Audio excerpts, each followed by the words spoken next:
আসসালামু আলাইকুম। Welcome back to my channel. আমার হাতে আপনারা যে ট্যাবলেটটি দেখতে পাচ্ছেন, এটি স্কয়ার ফার্মাসিউটিক্যালস কোম্পানির তৈরিকৃত একটি মেডিসিন। নাম হচ্ছে নমি। এর জেনেরিক নেম হচ্ছে জলমিট্রিপটান।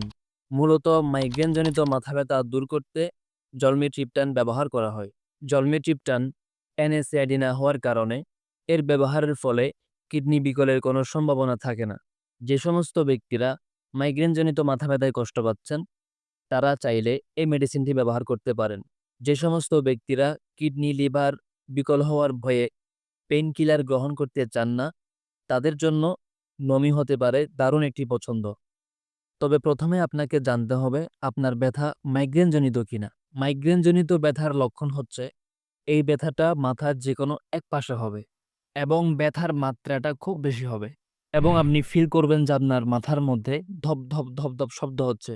পাশাপাশি আপনার বমি, বমি ভাব হতে পারে কিংবা বমি হতে পারে। প্রচণ্ড রৌদ্রে গেলে আপনার মাথা ব্যথাটা বাড়তে পারে। প্রচণ্ড খিদার কারণে অথবা প্রচণ্ড শব্দের কারণে আপনার মাথা ব্যথা বাড়তে পারে। এই লক্ষণগুলো প্রকাশ পেলে আপনি বুঝবেন যে এটি মাইগ্রেনজনিত সমস্যা। আর যখন আপনি নিশ্চিত হবেন যে এই ব্যথাটি মাইগ্রেনজনিত ব্যথা, তখনই আপনি এই নমি মেডিসিনটা গ্রহণ করবেন। এবার আসুন জেনে নেওয়া যাক এই ট্যাবলেটটার ডোজ সম্পর্কে। নমির প্রতিটি ট্যাবলেটে রয়েছে 2.5 mg জলমিট্রিপটান। দৈনিক একবার করে এই ট্যাবলেটটি গ্রহণ করতে হয়। তবে প্রয়োজন ভেদে এর মাত্রা বাড়ানো যেতে পারে।